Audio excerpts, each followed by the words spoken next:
हमारे स्वर्गीय पिता, हम धन्यवाद करते हैं आपके अनुग्रह के लिए। एक बार फिर आपने हमें मौका दिया आपके चरणों में सुबह के पहर में हम आ सके। थोड़ी देर प्रभु आपके चरणों में बैठकर स्तुति करने के लिए, गीत गाने के लिए आपने मौका दिया। प्रभु वचन जब हम मनन करते हैं, आपकी आवाज़ हम सुन पाएँ प्रभु, ताकि इन दिनों में हमारा चाल चलन, हमारा व्यवहार बदले और खुदावंद हमारा चाल चलन मसीह के उस नमूने के अनुरूप हो जाए। सरगर्म होने के लिए प्रभु हम एक एक जीवन में आप कार्य करें पिता, ताकि हमारा एक एक का जीवन आपके ग्रहण योग्य बने और हम बहुतों के लिए आशीष का कारण हो जाएं। बाप आपसे प्रार्थना करते हैं, आपका आत्मा हम एक एक से बात करे प्रभु। सारी बातों को आपके हाथ में सौंपते हुए प्रार्थना हमारे उद्धार करता यीशु मसीह के नाम में मांगते हैं, आमीन आमीन आमीन। आज हम सीखेंगे परमेश्वर सच्चा न्यायी है। 14वां विषय है परमेश्वर कौन है, उसमें 14वां विषय परमेश्वर सच्चा न्यायी है। God is true justice. परमेश्वर सच्चा न्यायी है। उसको शुरुआत करने के लिए हम व्यवस्था विवरण 32 अध्याय का 4 वचन पढ़ेंगे। व्यवस्था विवरण उसका 32 अध्याय उसका 4 वचन से हम पढ़ेंगे। 4 वचन। वह चट्टान है, उसका काम खरा है और उसकी सारी गति न्याय की है। वह सच्चा ईश्वर है, उसमें कुटिलता नहीं, वह धर्मी और सीधा है। हाँ, इधर जो बात लिखी है परमेश्वर का वचन, परमेश्वर के विषय में जो बात बोलता है, कहता है वो चट्टान है, उसका काम खरा है और उसकी सारी गति न्याय की है। वो सच्चा ईश्वर है, उसमें कुटिलता नहीं, वह धर्मी है और सीधा है। इसमें कई सारे विषय हैं, इसमें से हम जो लेंगे उसकी सारी गति न्याय की है। यानी हमारा परमेश्वर सच्चा परमेश्वर है, उसमें कुटिलता नहीं है, धर्मी और सीधा है, वो न्यायी है, वो सच्चा न्यायी है। परमेश्वर न्यायी है, उसके यहाँ किसी का भी पक्षपात नहीं है। न्यायी होने का मतलब है किसी के साथ पक्षपात नहीं। आजकल हम मनुष्यों में हालत क्या है, हम मनुष्यों का रवैया देखें तो हम मुंह देखकर बात करते हैं। हम अपना पराया भाई भतीजा हमारे इस धरती पर बहुत चलता है। हमारे हिंदुस्तान ही में देखें, बहुत भाई भतीजावाद चलता है, बहुत अपना पराया चलता है। जब हम अगर नौकरी पेशा की बात करें, अगर एक व्यक्ति को किसी ने अच्छी पोस्ट पर बिठा दिया और उसको कुछ अधिकार दे दिए, तो हम देखते हैं वो कितना पक्षपात करता है। हमारे देश के नेताओं को ही देख लें, सरकारों को ही देख लें, जब कोई भर्ती निकलती है, जब कोई किसी को नौकरी पर लगाया जाता है, उधर भी कितना पक्षपात चलता है ना। तो ये पक्षपात क्यों है? क्योंकि इंसान न्याय करता नहीं है, मुंह देखकर बात करता है, अपनों का पक्ष करता है। लेकिन परमेश्वर ऐसा नहीं है। परमेश्वर सच्चा न्यायी है, वो किसी का पक्षपात नहीं करता। उसके यहाँ छोटा बड़ा कोई नहीं है। बेशक एक व्यक्ति अनपढ़ है, बेशक एक व्यक्ति गरीब है, तो भी परमेश्वर की नज़रों में वो कम नहीं है। जितना पढ़ा लिखा है, जितना ज्ञानवान है, परमेश्वर की नज़रों में उतना ही गरीब और अनपढ़ भी है। उसकी जरा सी भी वैल्यू कम नहीं हो जाती परमेश्वर की दृष्टि में, क्योंकि परमेश्वर किसी का भी पक्षपात करता नहीं। हाँ, यदि मैंने कोई गलत काम किया है, तो परमेश्वर जो सच्चा न्यायी है, उस गलत काम का सजा अवश्य देगा, अवश्य देगा। गलती की सजा मिलना अनिवार्य है, वो टल नहीं सकती है। अगर परमेश्वर सच्चा न्यायी है तो गलती को क्या करेगा? माफ नहीं करेगा। परमेश्वर पाप को कभी भी माफ करता नहीं है। वो पाप को कदापि माफ नहीं करेगा, क्योंकि उसका न्याय कहता है कि पाप की सजा मिलना जरूरी है। परमेश्वर के न्याय की मांग है कि पाप को सजा मिलनी है, उसको माफ नहीं किया जा सकता है। ये परमेश्वर के न्याय की मांग है। यदि ऐसा है तो सवाल उठता है, परमेश्वर ने हमारे पाप कैसे माफ किए? क्योंकि हमारे पाप माफ हो गए, इसलिए हम परमेश्वर के चरणों में आ सके हैं, इसलिए वो पवित्र नाम हमारे होठों पर आ सका है, इसलिए हम उसकी महिमा में भजन गाए, इसलिए उसका वचन हम सीख रहे हैं। क्यों? क्योंकि उसने हमारे पाप माफ कर दिए। अब जब परमेश्वर न्यायी है और वो पक्षपात भी नहीं करता और उसके न्याय की मांग है कि पाप को सजा मिलना जरूरी है, तो ऐसे में परमेश्वर ने हमारे पाप माफ किए कैसे? परमेश्वर ने हमारे पापों को इसलिए माफ कर दिया क्योंकि उसका न्याय क्रूस पर पूरा हो गया। परमेश्वर का न्याय क्रूस पर पूरा हो चुका, उसके न्याय की मांग क्रूस पर पूरी हो चुकी, अर्थात क्रूस की कीमत पर परमेश्वर ने मेरे पापों को माफ किया है। किसकी कीमत पर किया है? क्रूस की कीमत पर। क्रूस पर जो कार्य परमेश्वर ने किया, क्रूस पर जो कीमत परमेश्वर ने दी, अपने न्याय को स्थापित करने के लिए उसने अपने आप को त्रिएक परमेश्वर के रूप में प्रकट किया। यानी हम बाइबल में पढ़ते हैं, पिता भी है, पुत्र भी है और आजकल पवित्र आत्मा भी है। हम तीन चरित्रों के विषय में पढ़ते हैं, परमेश्वर के तीन व्यक्तित्वों के विषय में पढ़ते हैं, चरित्र नहीं, तीन व्यक्तित्वों के विषय में हम पढ़ते हैं। तीन व्यक्ति, परमेश्वर जो व्यक्ति है, तीन व्यक्तियों को प्रकट होते हुए हम बाइबल में पढ़ते हैं। क्यों परमेश्वर ने अपने आप को तीन व्यक्तियों के रूप में प्रकट किया? पिता के रूप में भी, पुत्र के रूप में भी, पवित्र आत्मा के रूप में भी क्यों प्रकट किया? क्योंकि उसने अपने न्याय को स्थापित करना है। इसलिए परमेश्वर ने अपने आप को त्रिएक परमेश्वर के रूप में स्थापित किया है। यानी दाता भी वही है और दान भी वही है। दाता भी वही है और दान भी वही है। उसने खुद ही कीमत दी है, परमेश्वर ने स्वयं ही कीमत दी है। मसीह यीशु जब यूहन्ना बपतिस्मा दाता के सामने पानी में खड़ा था, मत्ती 3:15 एक बार हम पढ़ें, मत्ती 3:15, यीशु मसीह जब यूहन्ना बपतिस्मा दाता के सामने पानी में बपतिस्मा लेने के लिए उतरा है, उनके बीच में जो बातचीत होती है वो पढ़ें जरा जल्दी से, फुर्ती से। मत्ती 3:15। यीशु ने उसको यह उत्तर दिया, अब तो ऐसा ही होने दे, क्योंकि हमें इसी रीति से सब धार्मिकता को पूरा करना उचित है। तब उसने उसकी बात मान ली। हाँ, उसका 14 भी पढ़े, 14 और 15 वचन। परंतु यूहन्ना यह कहकर उसे रोकने लगा, मुझे तो तेरे हाथ से बपतिस्मा लेने की आवश्यकता है और तू मेरे पास आया है।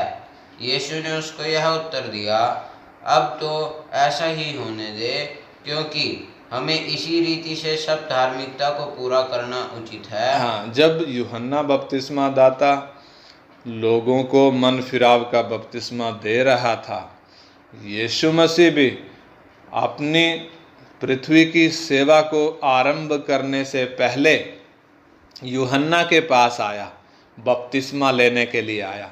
सेवकाई में कदम रखने से पहले वो बपतिस्मा लेने के लिए आया है, यरदन के पानी में उतरा है। यूहन्ना उसके सामने बोलता है खड़ा होकर, हाथ जोड़कर कि हे प्रभु, मुझे तो तेरे हाथ से बपतिस्मा लेने की ज़रूरत है और तू मेरे सामने आया है बपतिस्मा लेने के लिए। प्रभु कहता है, अभी तो ऐसा ही होने दे, क्योंकि इस रीति से हमें सब धार्मिकता को पूरा करना है। मसीह यीशु जब यूहन्ना बपतिस्मा दाता को ये बात कह रहा है कि हमें परमेश्वर की सब धार्मिकता को पूरा करना अवश्य है। इसका मतलब क्या है? परमेश्वर अपने न्याय को बाईपास नहीं करेगा। क्या करने के लिए? धर्मी ठहराने के लिए। परमेश्वर एक व्यक्ति को धर्मी ठहराने के लिए अपने न्याय को बाईपास नहीं करेगा। बाईपास करने का मतलब न्याय को भूलकर एक व्यक्ति को धर्मी नहीं ठहरा सकता परमेश्वर। न्याय को एक साइड में रखकर यीशु मसीह को धर्मी नहीं ठहरा सकता। वो बात यीशु मसीह यूहन्ना बपतिस्मा दाता को बोल रहा है।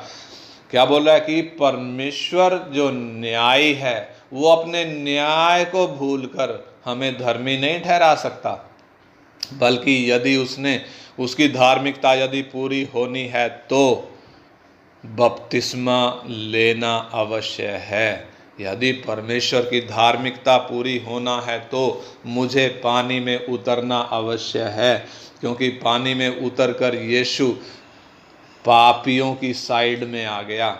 पापियों की साइड में आने का मतलब, हाँ हे परमेश्वर, हम पापी हैं, हमने पाप किया है। और जब ये पाप स्वीकार कर लिया गया बपतिस्मा के द्वारा, तब परमेश्वर का न्याय यीशु मसीह पर पूरा हुआ, उस मेमने पर पूरा हुआ। क्रूस पर हम देखते हैं सेवकाई के करीब 3.5 साल के बाद यीशु मसीह को क्रूस पर टांग दिया गया। क्रूस पर लटकाकर बुरी मौत मारा गया। क्यों बुरी मौत मारा गया? परमेश्वर की धार्मिकता पूरा होना है। परमेश्वर ने एक व्यक्ति को धर्मी ठहराना है तो परमेश्वर का न्याय पूरा होना जरूरी है। परमेश्वर की धार्मिकता पूरा होना जरूरी है।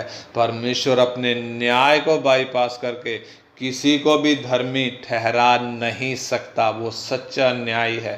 परमेश्वर स्वयं स्वर्ग से धरती पर उतरा और मसीह के द्वारा उसने कीमत चुकाई है। स्वर्ग ने किसके लिए कीमत चुकाई है? शैतान के लिए या किसी और के लिए? किसी और के लिए या शैतान के लिए नहीं, बल्कि उसने न्याय के लिए कीमत चुकाई है। किसके लिए कीमत चुकाई है? न्याय के लिए कीमत। अपने न्याय को पूरा करने के लिए, अपने न्याय को स्थापित करने के लिए स्वर्ग ने कीमत चुकाई है। अर्थात न्याय जिस कीमत की मांग करता है, ध्यान से समझना इस बात को, न्याय जिस कीमत की मांग करता है, स्वर्ग ने वो कीमत चुकाई है। इससे हमें मालूम पड़ता है परमेश्वर का न्याय कितना सच्चा और बिना पक्षपात का है। उसमें कोई झूठ नहीं है, कोई पक्षपात नहीं है। परमेश्वर का न्याय सच्चा और पक्षपात रहित है। हमारे पाप माफ इसलिए किए गए हैं क्योंकि स्वर्ग ने कीमत चुका दी है। हम पापी थे, हम अधर्मी थे, अपराधी थे। जब से होश संभाला था परमेश्वर के विरोध में चलते थे।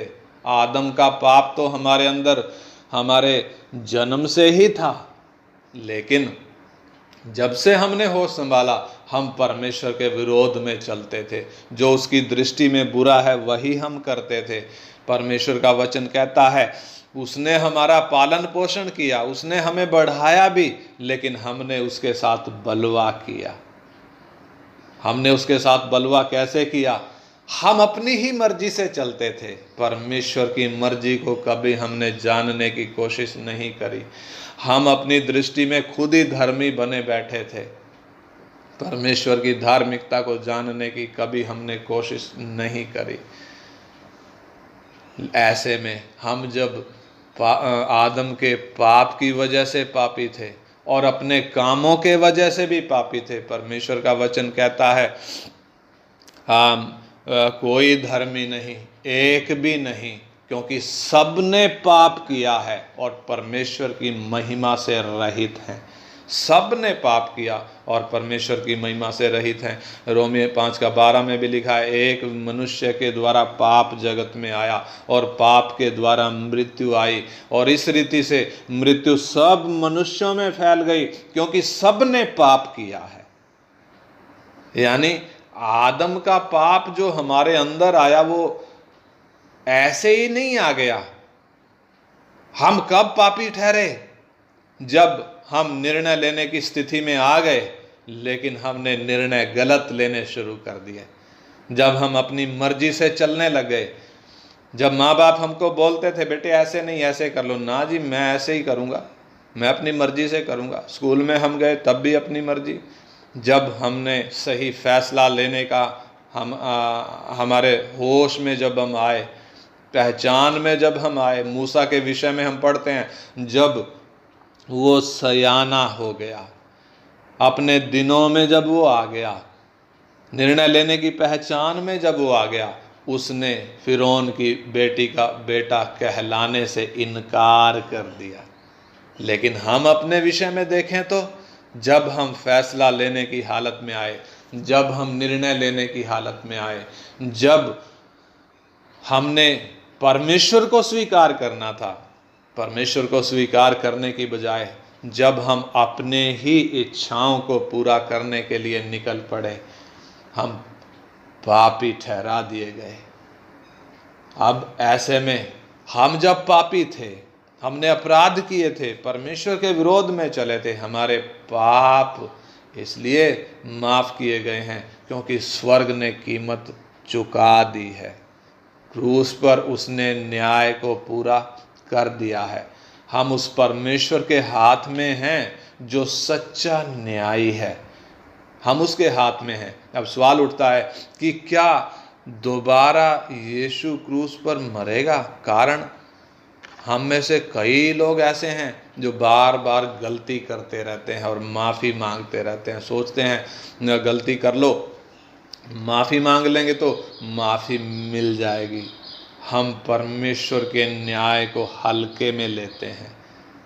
हम याद करें मूसा जब जंगल में से वो गुजर कर जा रहे थे, मिस्र में से निकलने के बाद कनान की यात्रा में जब वो थे, कनान जाने के से पहले जब जंगल में 40 साल वो भटक रहे थे, हम याद करें जब पानी नहीं मिला, परमेश्वर ने मूसा को बोला चट्टान पर लाठी मारना, मैं उधर चट्टान पर खड़ा रहूँगा और तू चट्टान को लाठी मारना तो वो पानी दे देगी। और ऐसा ही हुआ, मूसा ने चट्टान को लाठी मारी और उसमें से पानी बह निकला। उसके बाद फिर एक और घटना ऐसी आई, इस्राएली प्यासे थे, परमेश्वर ने मूसा को बोला जा चट्टान से पानी मांगना और वो पानी दे देगी। मूसा को पिछला एक्सपीरियंस याद था, इस्राएलियों ने उसको इतना परेशान कर रखा था कि उसको ये बात होश नहीं रही कि परमेश्वर ने दूसरी बार चट्टान को मार कर पानी लेने के लिए नहीं बोला, मांग कर पानी लेने के लिए बोला है। इसलिए मूसा ने जल्दबाजी करी और चट्टान को दूसरी बार मारा। परमेश्वर ने मूसा को कहा तू कनान देश में प्रवेश करने नहीं पाएगा। मूसा जो एक बहुत अच्छा लीडर था, एक बहुत अच्छा अगुआ था, मूसा जो 40 दिन 40 रात 2 बार परमेश्वर के साथ रहा, मूसा जो इस्राएलियों और परमेश्वर के बीच में आ गया था। कैसे? परमेश्वर जब घमंडी और कठोर इस्राएलियों को, बुड़बुड़ाने वाले इस्राएलियों को जब नाश करना चाहता था, मूसा बीच में आ गया। परमेश्वर को बोलता है तो इनको नाश करने के लिए लाया है क्या? मूसा बीच में आ गया, परमेश्वर की जलजलाहट को उसने ठंडा किया, इस्राएलियों को नाश होने से बचाया। ऐसा मूसा जिसके द्वारा परमेश्वर ने व्यवस्था दी। जब ये गलती उससे हुई, कौन सी गलती? चट्टान को दूसरी बार मारने की गलती। परमेश्वर ने कहा तू कनान देश में प्रवेश करने नहीं पाएगा। मूसा ने प्रार्थना करी कि मुझे कनान में प्रवेश करने दे। परमेश्वर कहता है इस विषय को दोबारा मेरे सामने खोलना नहीं, इस विषय पर मुझे कोई बात नहीं करनी, तू कनान देश में प्रवेश करने नहीं पाएगा। क्यों ऐसा हो गया? मसीह दोबारा क्रूस पर नहीं चढ़ेगा। चट्टान पर दोबारा लाठी मारने का मतलब वो चट्टान मसीह का प्रतिरूप थी जिससे पानी निकला था। मसीह यीशु कहता है, जो प्यासा हो वो मेरे पास आए और पिए। जो यीशु मसीह के पास आता है, जीवन के जल का सोता वही है। हमें याद होगा सामरी स्त्री जो कुएं पर पानी भरने आई थी, और जब यीशु मसीह से उसकी मुलाकात हुई, वो अपना घड़ा छोड़कर बड़े आनंद के साथ वापस सुखार नगर की ओर लौट गई और सुखार वालों को मसीह के चरणों में खींच लाई। क्यों खींच लाई? उसको वो चट्टान का पानी पीने का मौका मिल गया। उसने वो जीवन का जल पी लिया था, इसलिए वो सुखार नगर में एक बड़ी गवाह बन गई थी। वो पापनी स्त्री बदल गई थी। वो चट्टान जिस पर मूसा ने मारा, वो मसीह का प्रतिरूप थी। उसमें से पानी निकला, इस्राएलियों ने पिया। दूसरी बार परमेश्वर ने बर्दाश्त नहीं किया कि वो चट्टान को मारा जाए। ऐसे ही यीशु मसीह क्रूस पर दोबारा नहीं मरेगा। इसलिए हम गलती करते समय ये ना सोचें कि परमेश्वर माफ़ कर देगा। अगर परमेश्वर माफ़ कर देगा तो उसको मूसा से माफ़ी मांगनी पड़ेगी। मूसा को माफ़ करना पड़ेगा कि मेरे से गलती हो गई, तुझे कनान देश में मैंने प्रवेश नहीं कराया। इसलिए मेरे प्यारों, हम ध्यान दें, बार बार जानबूझकर गलती करना, मालूम होते हुए भी गलती करना, परमेश्वर बर्दाश्त नहीं करेगा, परमेश्वर माफ़ नहीं करेगा। मूसा जब कनान में प्रवेश नहीं कर पाया, यदि परमेश्वर का न्याय इतना कठोर है, तो हम बार बार गलती करके किस आधार पर माफ़ी चाहते हैं, किस आधार पर छूट चाहते हैं कि परमेश्वर हमें माफ़ कर देगा।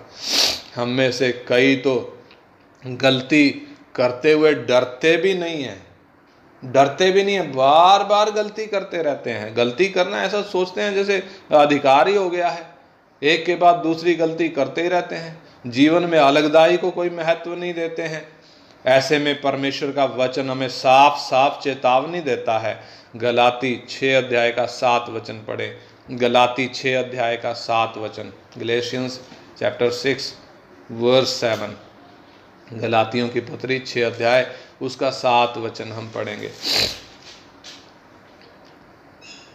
धोखा ना खाओ, परमेश्वर ठट्ठों में नहीं उड़ाया जाता, क्योंकि मनुष्य जो कुछ बोता है वही काटेगा। हाँ, इधर साफ साफ चेतावनी है हमारे लिए। धोखा ना खाओ, परमेश्वर ठट्ठों में उड़ाया नहीं जाता, क्योंकि मनुष्य जो कुछ बोता है वही काटेगा। परमेश्वर ठट्ठों में उड़ाए जाने का मतलब क्या है? हम जो बार बार गलती करते हैं, हमें मालूम है परमेश्वर न्यायी है, हमें मालूम है उसने न्याय को पूरा करने के लिए क्रूस पर कीमत दिया है, लेकिन हम सोचते हैं कि कितनी भी गलती करने से वो हमें माफ़ करता रहेगा। हम गलती करते जाएंगे, वो हमें माफ़ करता जाएगा। ये परमेश्वर को हम ठट्ठों में उड़ा रहे हैं। यदि हमारी सोच ऐसी है तो परमेश्वर को ठट्ठों में उड़ाया नहीं जाता। इंसान जो कुछ बोता है वही काटेगा। हम पिछले दिन एसाव के विषय में सीख रहे थे, एसाव के जीवन के विषय में, किस रीति से एसाव ने आत्मिक विषयों को तुच्छ जाना, आत्मिक बातों को तुच्छ जाना। उसने अपने पहलौठा होने के अधिकार को तुच्छ जाना।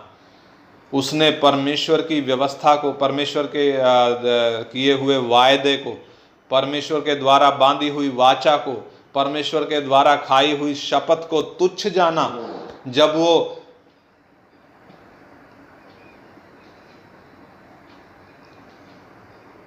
जब वो तंबुओं में ना रहकर बाहर जंगल में शिकार खेलने के लिए जाता है, वो परमेश्वर के वायदों को तुच्छ जानता है। अब्राहम ने भी तंबुओं में उसको सिखाने की कोशिश करी। इसहाक ने, रिबका ने भी सिखाने की कोशिश करी, लेकिन उसने सीखने से मना कर दिया। यही कारण है कि एक के बाद एक, एक के बाद एक, एक के बाद एक वो गलती करता गया। और एक दिन आया, उसने पहलौठा होने के अधिकार को बोलता है मैं तो मरने ही जा रहा हूं, मेरे को इस पहलौठा होने से क्या फायदा। यानी एक पद उसको दिया गया था, उसको उसने तुच्छ जाना। हम भी परमेश्वर के पुत्र हैं, हमें याद रहता है जब हम गलती करते हैं, हमें याद रहता है कि हम परमेश्वर के पुत्र हैं। क्या हम याद रखते हैं इस बात को? यदि हम बार बार गलती करते हैं, यदि हम गलती करते हुए डरते नहीं हैं, तो हम परमेश्वर के पुत्र होने के उस पद को तुच्छ जानते हैं। हमारे लिए कीमत दी गई है, परमेश्वर ने न्याय को पूरा किया, उस आत्मिक विषय को, उस गंभीर विषय को हम तुच्छ जानते हैं। याद रखें, एसाव के साथ क्या हुआ था। उसने आंसू बहा बहा कर, बड़े जोर से चिल्ला चिल्ला कर वो आशीषें पानी चाही। जब बाद में उसको होश आया, बहुत चिल्लाया, बहुत रोया, बहुत चिल्ला चिल्ला कर रोया, लेकिन वह तुच्छ गिना गया। उसकी प्रार्थना स्वीकार करी नहीं गई। यदि उसकी प्रार्थना स्वीकार करी नहीं गई तो हमें डर आना चाहिए। गलती करते समय हमें डर लगना चाहिए। हमें एसाव क्यों लिख कर दिया है परमेश्वर ने, एसाव का जीवन परमेश्वर ने क्यों बाइबल में लिख कर दिया है। और भी कई हैं जो ऐसे थे, उनका जीवन क्यों परमेश्वर ने लिख कर दिया है। इसलिए लिख कर दिया है क्योंकि परमेश्वर मुझे और आपको सिखा रहा है, एसाव के जैसे ना बनो, एसाव के जैसे ना बनो, एसाव के जैसे ना बनो। एसाव को जब होश आया वो रोया, लेकिन वो अयोग्य गिना गया, उन आशीषों को पाने के लायक नहीं गिना गया, क्योंकि बचपन से ही वो बार बार परमेश्वर के द्वारा चेतावनी दिए जाने के बावजूद भी गर्भ में थे, पैदा होने से पहले ही परमेश्वर ने चेतावनी दिया था, तो भी उसने मन फिराना जरूरी नहीं समझा। सच्चे न्यायी परमेश्वर ने उसको कनान देश में रहने नहीं दिया, अब्राहम की आशीषों का वारिस होने नहीं दिया। हम देखते हैं एसाव ने कितना जोर लगाया, इसहाक ने कितना जोर लगाया कि एसाव को आशीषों का वारिस बना दे, लेकिन परमेश्वर ने उसको आशीषें लेने नहीं दी।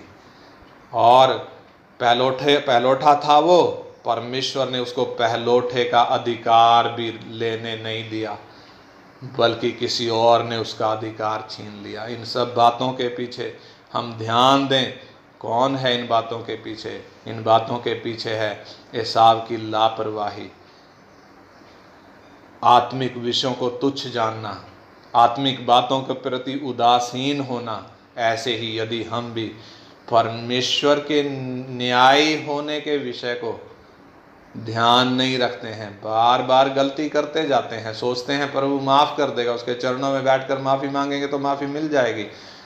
परमेश्वर का वचन साफ कहता है, मनुष्य जो बोता है वो काटेगा भी। धोखा ना खाओ, परमेश्वर ठट्ठों में उड़ाया नहीं जाता, क्योंकि मनुष्य जो कुछ बोता है वही काटेगा। तो हमें डरना चाहिए। परमेश्वर के मार्ग में चलते समय हमारे सामने जब परमेश्वर का वचन है, हमारे सामने जब हमारे जीवन में परमेश्वर का आत्मा है, हमें जब एक ऐसी उत्तम बुलाहट मिली है, एक स्वर्गीय बुलाहट मिली है, एक बहुत ऊंची बुलाहट मिली है, हमारा चाल चलन, हमारा व्यवहार दूसरों से अलग होना है, हमारे जीवन में वो अलगदाई आनी है। परमेश्वर ने जो सच्चा न्यायी है हमारे सामने एक नमूना रखा है कि हमें उसके मापदंड में बढ़ना है। पिछले दिनों हम सीख रहे थे, परमेश्वर सिद्ध है, हमें भी सिद्ध बनने के लिए बुलाहट है। परमेश्वर पवित्र है, हमें भी पवित्र बनने के लिए बुलाहट है।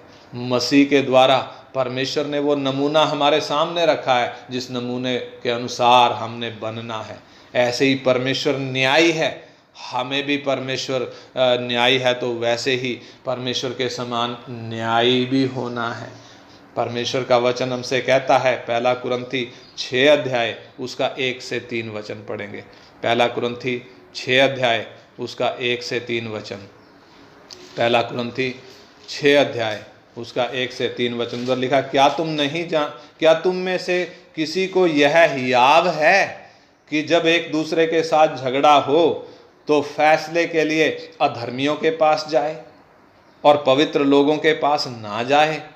क्या तुम नहीं जानते कि पवित्र लोग जगत का न्याय करेंगे? सो जब तुम्हें जगत का न्याय करना है तो क्या तुम छोटे से छोटे झगड़ों का भी निर्णय नहीं करने के योग्य नहीं?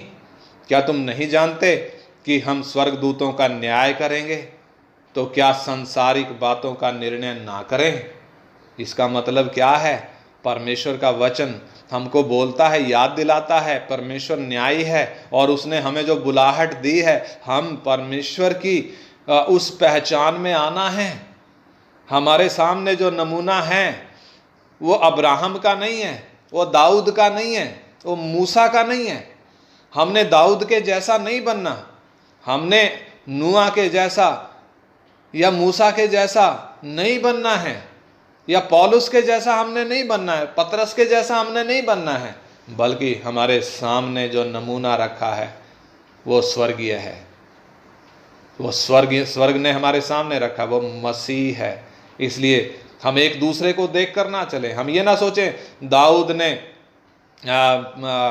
व्यभिचार किया था, मैं अपने जीवन में व्यभिचार नहीं करूँगा तो मैं कामयाब हो पाऊँगा। नहीं, मुझे यीशु को देखना है, दाऊद को नहीं देखना है। वो हमारे सामने एक गवाहों का बादल है, चेतावनी देता है, हमें बहुत कुछ सिखाता है। उनके द्वारा परमेश्वर का स्वभाव हमें समझ में आता है, वो हमने सीखना है। लेकिन नमूना हमारे सामने दाऊद नहीं है, मूसा नहीं है, नमूना हमारे सामने यीशु मसीह है, परमेश्वर है। इसलिए यीशु मसीह कलम सीख रहे थे, मत्ती 5:48 में कहता है, इसलिए चाहिए कि तुम भी सिद्ध बनो जैसा तुम्हारा स्वर्गीय पिता सिद्ध है।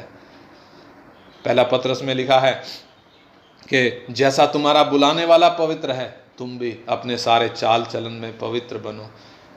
ऐसे ही परमेश्वर जब न्यायी है, हमको बोलता है, क्या तुम नहीं जानते पवित्र लोग जगत का न्याय करेंगे?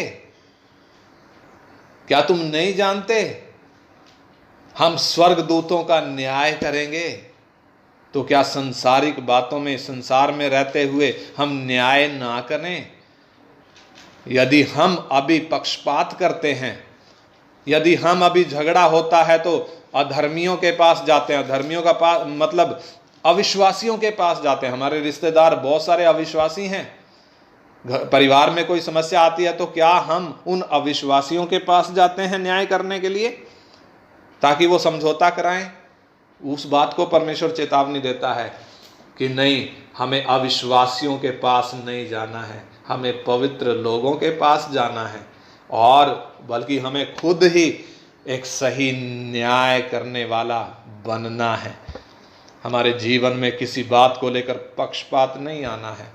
छोटे छोटे झगड़ों का हमें सही निर्णय करना है, क्योंकि हम 1000 साल का राज्य जब इस धरती पर प्रभु का आएगा, उस वक़्त हम जगत का न्याय करेंगे और अनंत काल में हम स्वर्गदूतों का भी न्याय करेंगे।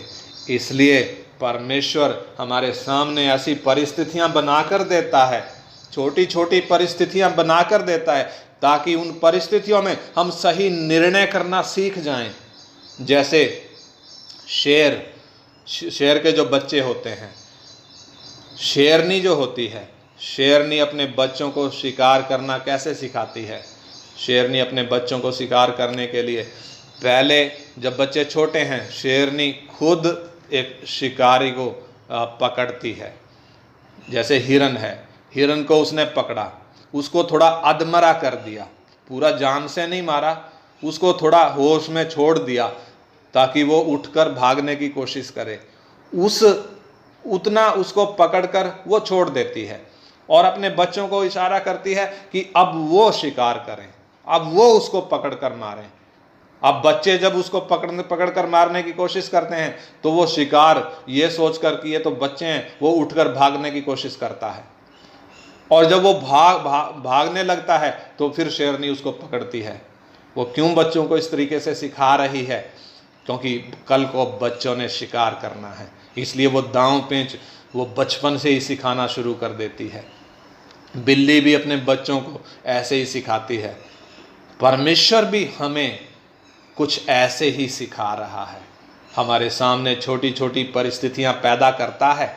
परमेश्वर ही हमारे जीवन में परिस्थितियों को डिज़ाइन करता है ताकि हम सही काम करना सीख जाएं, सही निर्णय करना सीख जाएं, सही निर्णय लेना सीख जाएं, सही न्याय करना सीख जाएं, क्योंकि हमारी बुलाहट बहुत ऊंची है। क्या हमें मालूम है हमारी बुलाहट बहुत ऊंची है? या हम एसाव के समान हैं? आइए हम अपने जीवनों को जांचें। सुबह के इस समय में हम अपने जीवनों को जांचें और प्रार्थना करें। हालेलुया। हमें बार बार गलती करने के लिए नहीं बुलाया गया, हमें एक ऊंची बुलाहट मिली है। हमारा परमेश्वर सच्चा न्यायी है। उसने न्याय के लिए कीमत देकर धार्मिकता को स्थापित किया है। हमें धर्मी ठहराने से पहले उसने हमारे लिए पूरा दाम चुकाया है, न्याय को पूरा किया है, तब हमें धर्मी ठहराया है। ऐसे में गलती करने से पहले हम 10 बार सोचें। परमेश्वर सच्चा न्यायी है, वो किसी भी रीति से हमारी गलती को स्वीकार नहीं करेगा। इसलिए आइए हम प्रार्थना करें, परमेश्वर का आत्मा इन दिनों में हमें और आज्ञाकारी होने में सहायता करे, और सिंसियर होने में और सरगर्म होने में सहायता करे, ताकि गलतियों को छोड़कर हम एक सही जीवन जी सकें। हमारे सामने जो नमूना है वो हमारा प्रभु यीशु मसीह है। हम एक दूसरे को देखकर ना चलें। कई बार हम एक दूसरे को गलती करते हुए देखते हैं तो हम सोचने लग जाते हैं कि हाँ हम गलती कर सकते हैं। ना, वो बहुत भयानक है। हम दूसरों की गलतियों को देखकर गलती करने का लाइसेंस हमें नहीं मिला। दूसरों को गलती करते हुए देखते हैं तो हमारा फ़र्ज बनता है उनके लिए प्रार्थना करने का, ना कि उनकी गलतियों को अपनाने का। बल्कि हमारे सामने यीशु मसीह ही हर समय रहे, हमारे सामने वो पोल वॉल्ट हर समय रहे जिस पर डंडे के साथ कूदा जाता है। हमारे सामने वो स्टैंडर्ड, वो मापदंड हर समय रहे। आइए हम प्रार्थना करें। हमारे स्वर्गीय पिता, हम आपका धन्यवाद करते हैं खुदावंद, आज का सुबह का समय आपने हमें सौभाग्य दिया हम आपके चरणों में आ सके। आपका वचन सीखने के लिए आपने हमें मौका दिया। हे परमेश्वर, वचन जो हमने सीखा है वो हमारे हृदयों पर लिखा जाए। हम में से कोई भी लापरवाह ना रहे, हम में से कोई भी आलसी ना रहे, आत्मिक विषयों के प्रति कोई भी ठंडा ना रहे या गुनगुना ना रहे, बल्कि इन दिनों में और सरगर्म हो जाएं। हालेलुया। आप ये मौका दे रहे हैं, प्रतिदिन हमारे लिए मेज बिछा रहे हैं। एक बार नहीं, 2-2 बार बिछा रहे हैं, शाम को भी सुबह भी। प्रभु आप हमें वचन दे रहे हैं इन दिनों में, प्रतिदिन आप हमें इसलिए वचन दे रहे हैं ताकि प्रभु हम सरगर्म हो जाएं, ताकि आपकी आमद के लिए तैयार हो जाएं। हमारा चाल चलन, हमारी सोच, हमारा नज़रिया, हमारा व्यवहार बदले। बाप, आपका आत्मा इन दिनों में अधिकाई के साथ हमारे जीवनों में कार्य करे, ताकि हम सिंसियर हो जाएं, जागरूक हो जाएं और प्रभु आपकी पहचान में आ जाएं। हमारी सहायता कर प्रभु, वचन जो सीखा प्रभु इसके अनुसार हमारा जीवन बने। आप सहायता करें। सब महिमा आपको ही देते हैं पिता। प्रार्थना हमारे उद्धार करता यीशु मसीह के पवित्र नाम में मांगते हैं। आमीन। आमीन।